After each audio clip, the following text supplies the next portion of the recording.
We've been spotted, and we've now been under fairly continuous shelling for some time. That's the British firing back. They can't hit back at the gun which is shooting at us, because we believe that's in the middle of Port Stanley.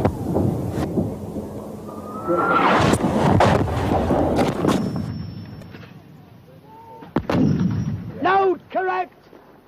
Very, 1368 now, 1368 now, set, ready! Fire!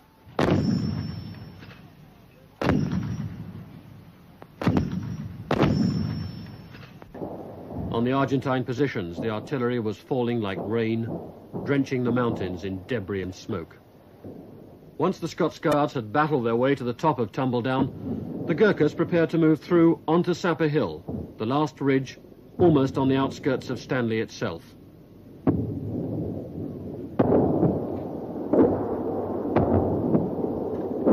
The helicopters, snuggling against the contours of the land, couldn't keep the ammunition coming fast enough.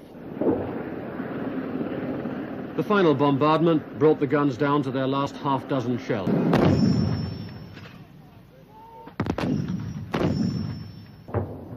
But short of ammunition or not, the British shells kept falling remorselessly until the Argentine line broke. An Argentine cameraman showed what it looked like on the receiving end.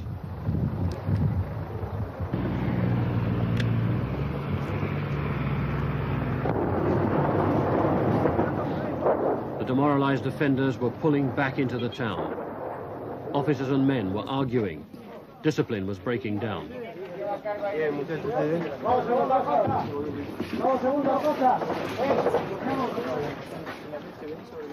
The British tactics were paying off. The appalling bombardment had been going on for weeks. The blockade, even partially enforced, had created a sense of isolation. The weather was turning nasty. There was nowhere else to retreat. The British were worried they might have to fight through the streets. Had the Argentines known that the British were on their last legs logistically, with the Navy almost unable to guarantee the supply line any longer, perhaps they would have fought on.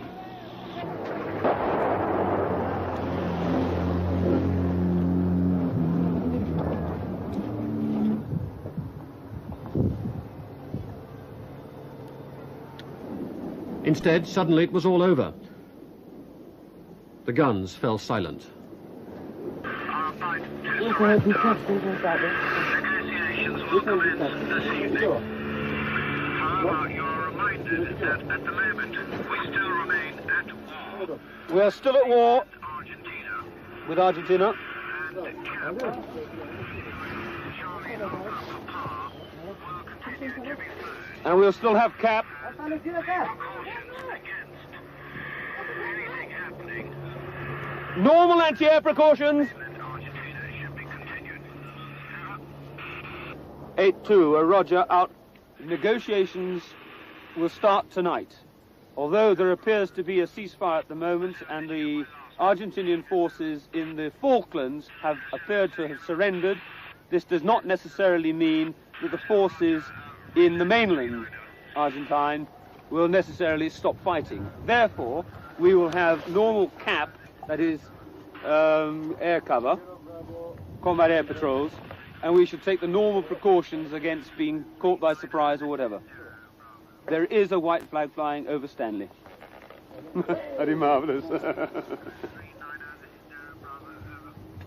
Ciao Hawajazle, Marty Jansa, Cosign Foco, Objective Ma, Wa, Fugera, Now their major had to explain to some rather disappointed Gurkhas that their chance for fighting and regimental glory was over.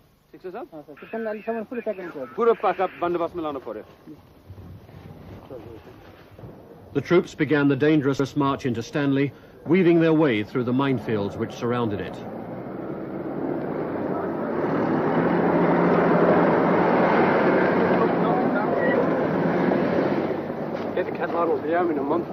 They followed carefully in the tracks of the engineers, the men who'd led every assault, showing the advanced troops the way through the minefields under fire. So helter-skelter had been the final move forward that his troops were almost at Moody Brook, the Royal Marine Barracks on the outskirts of Port Stanley, before Brigadier Thompson of the Commander Brigade caught up with them. I didn't think it would happen quite as fast as this. I expected this to be happening tomorrow, not today. But Argentina and Britain have agreed to stop shooting and are talking about the surrender of all Argentinian troops on the Falkland Islands.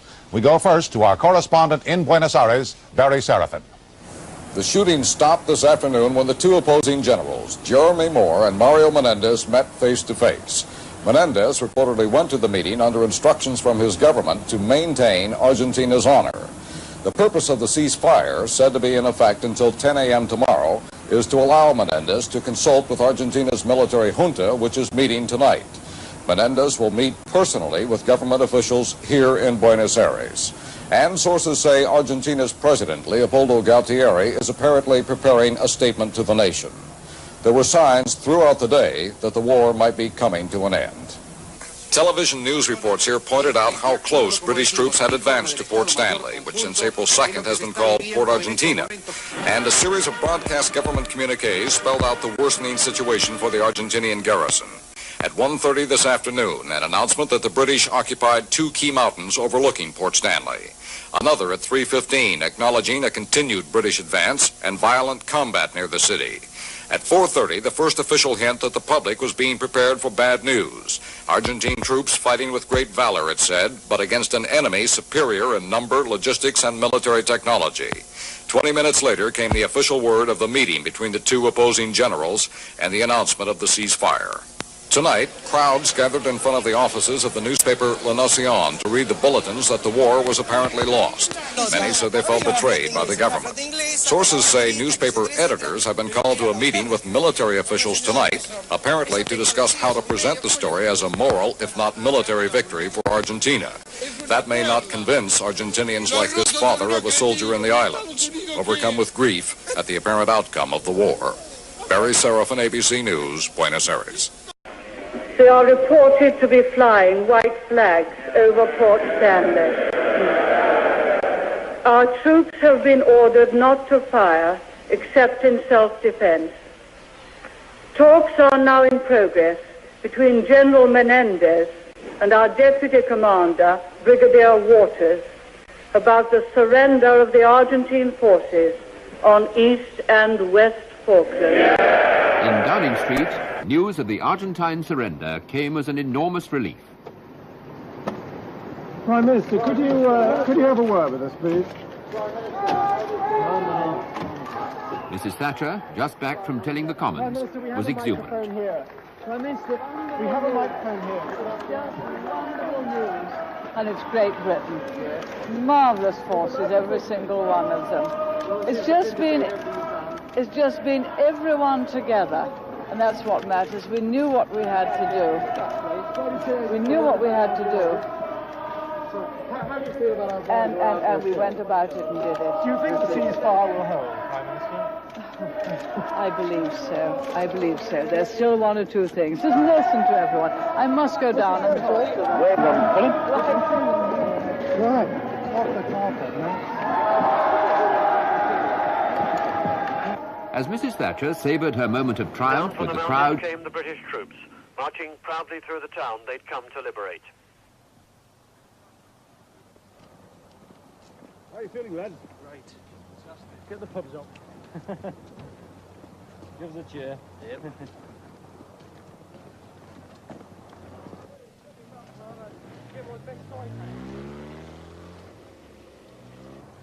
Hello, Mum. Hey, Mum. They didn't look like men who just walked across the island, but they had, every step of the way on their own 2 feet. 50 miles they'd come over mountains and bogs in weather that chilled the bone and soaked the skin. And at the end of it, they'd fought bravely. Tuesday, and 15th well. of June, it was difficult to accept in those first daylight hours, looking at the state of Port Stanley, that the Argentines had been here for less than 3 months, and that the British landing was less than a month ago. Stanley looked and felt as if it had been at war so much longer. And it was obvious from what they'd brought with them that the Argentines thought they'd come to stay, even to the point of renaming streets and buildings in Spanish for the convenience of their troops. Thankfully, the Royal Marines quickly began to put things right. Men who had been here when the Argentines invaded on April the 2nd and had defended Government House returned there that first morning of peace and raised the flag over the building they'd tried so hard to defend.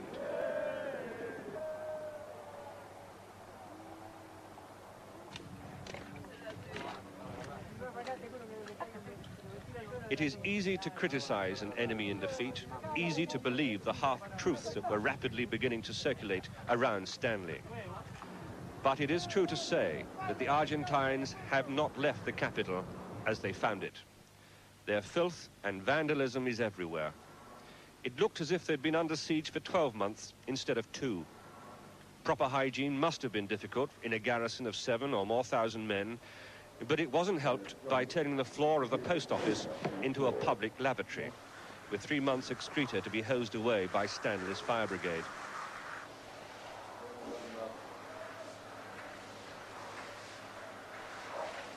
And the narrow streets were used as much as rubbish dumps as thoroughfares, with rotting food and unwanted discarded equipment littering the gutters. The Argentines had an odd way of impressing the Falklanders to the Argentine way of life. The Argentine cause is not helped by our confirmation that they placed one of their most lethal weapons, the 155mm long-range guns, deliberately in between people's houses, knowing how loath the British would be to fire back on them. The Argentine cause can't have been helped by placing their anti-aircraft guns in the school playground. It cannot be helped by painting the Red Cross on a white background on any house that suited them. They knew, of course, that it is the internationally respected symbol of immunity, the protection from attack. And yet they painted it on houses in which they garrisoned their senior officers and on houses in which they stored ammunition. The school itself had been turned into an arms dump. There has to be something in the Geneva Convention or some such code of war that forbids it.